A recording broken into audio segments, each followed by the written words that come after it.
Hello everyone and welcome to Skyrim modding episode 27.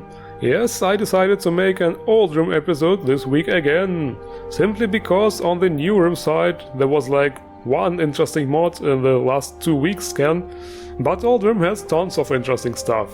As a matter of fact, we have a lot of custom voice followers in this episode, which is awesome. So you better prepare for trouble, and I shall make it worth your while. Deploy the intro.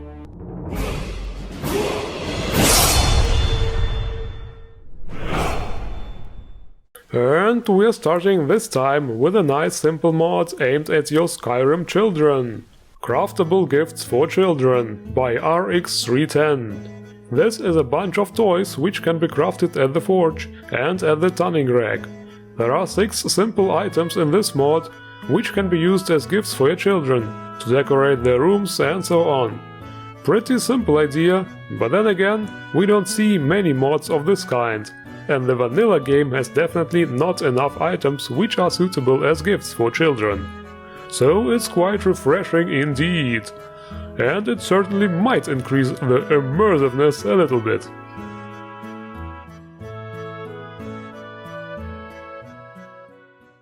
So, like I said, this week we have a real invasion of custom voice followers again, so I hope you are prepared, because here they come.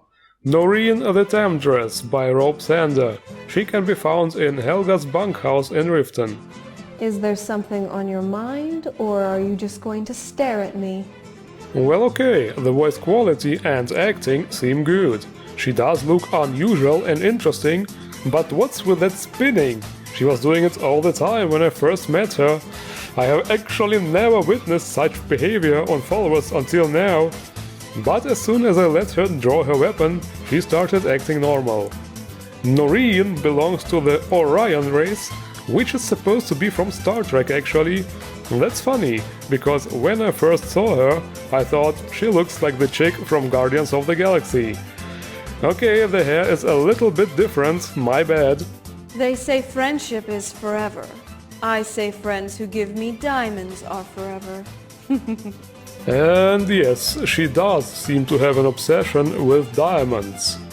I wouldn't mind a new set of armor. Or diamonds. Either one works. Well, I guess everybody needs a hobby, right? Besides that, she can be a little bit mean sometimes. What's that? Oh, it's you. You could use a bath.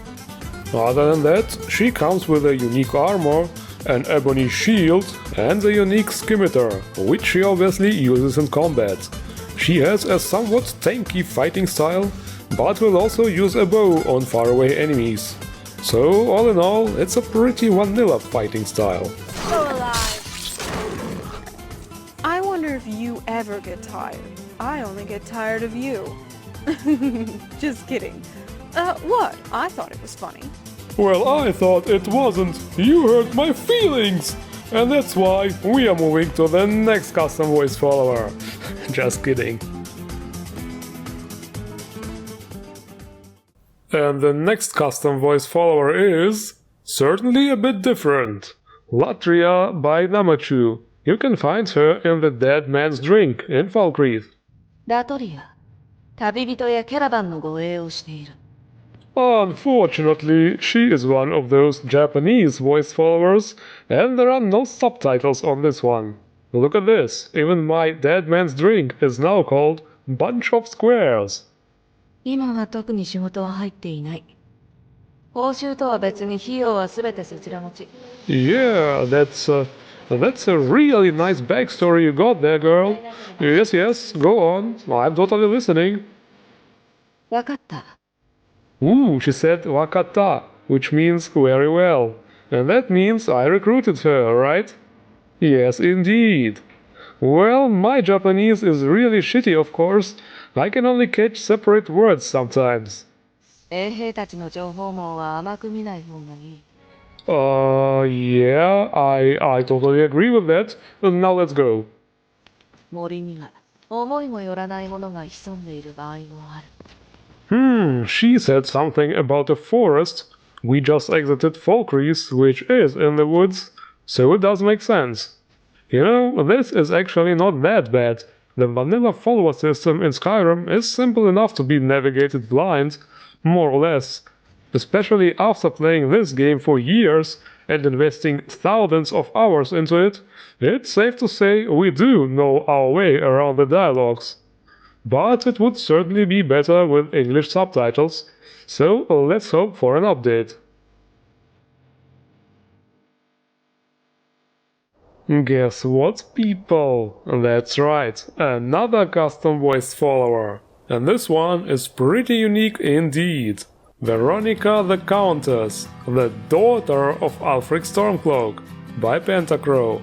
Yes, it looks like Ulfric actually has a daughter.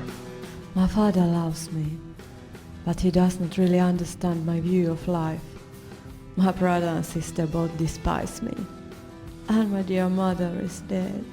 Needless to say, she is a Stormcloak, so you won't be able to recruit her if you join the Imperials.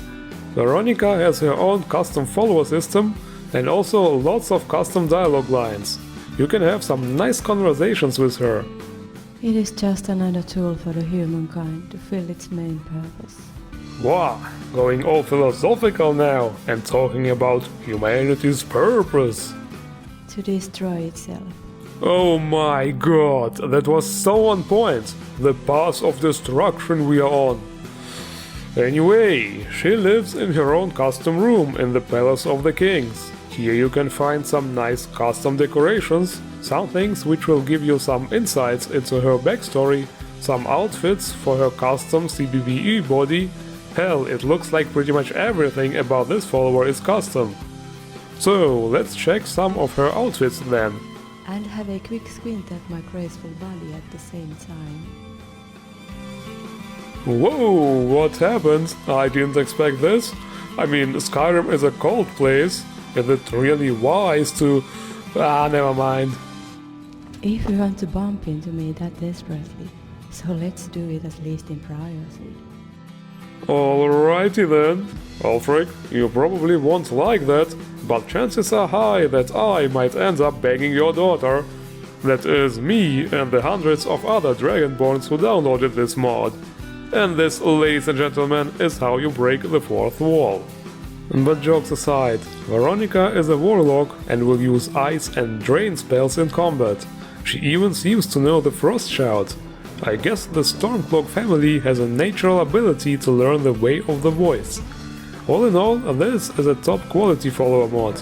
I was a little skeptical in the beginning, but damn, this is exactly what I like to see, and hope there will be more in the future. And now it's time for more monster mods again. That's right, more work by Mihail Romanov. This guy does not take any breaks, it seems. First we have Foglings, another creature inspired by the Witcher 3 universe. Those fuckers might be small in size, but they can be really nasty, because they move fast and hit hard. And they also appear in packs. And then those horrible sounds they make.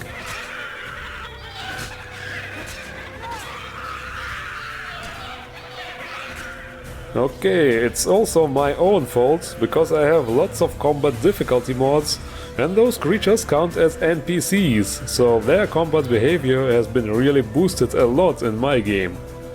There are some different variations of Foglings you may encounter, so it won't be repetitive or dull.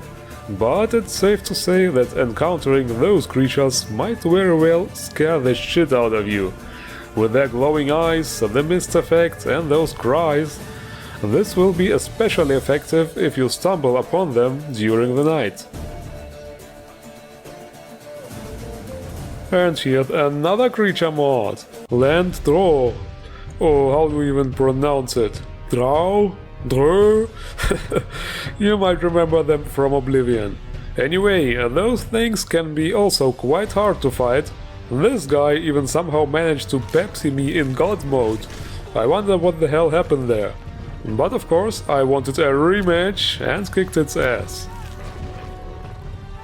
That was the normal Dreughs, but there's also the Dreughs Broodmother, which is even bigger and even nastier to fight.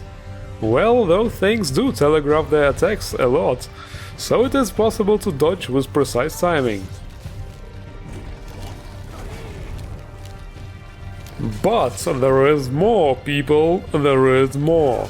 On an island on Lake Ilinalta you can find this Drow hunter dude with a cool armor made out of those creatures. Of course you can craft such a set yourself from ingredients those creatures drop. The helmet looks pretty sick. And last but not least, there is also a Drow nest, also on Lake Ilinalta. You can visit it to get the drops. But be careful, those things can attack you even underwater. Altogether, it's a pretty complete mod. It has a bit of everything, and sure fits into the game perfectly.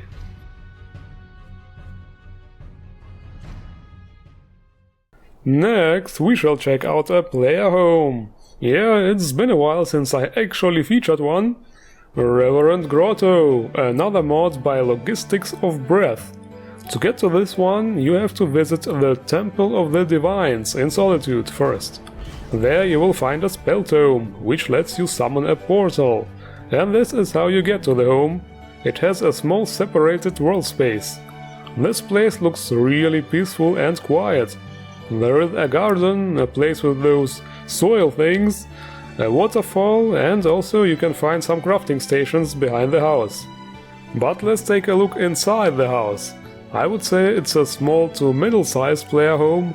There is this cool function which lets you change the style of the house to that of the different divines. I chose Talos here, so the decorations around the house are Talos themed. This player home sure looks really cozy on the inside. There are some custom assets here and there, but it's not overly cluttered. In other words, the decorations are kept simple and yet nice enough to look like a real living place. There is also a cellar where you can store your items. It has a functional light switch and also a sorting feature, if you are into this kind of thing. Dunno, I always did it manually to keep things under control. And this is it for this week's episode. As always, the links to all mods shown are in the description below. Don't forget to endorse if you should use any of them. And if you enjoyed watching my review, hit the like button, and feel free to subscribe to my channel for more Skyrim and gaming related videos.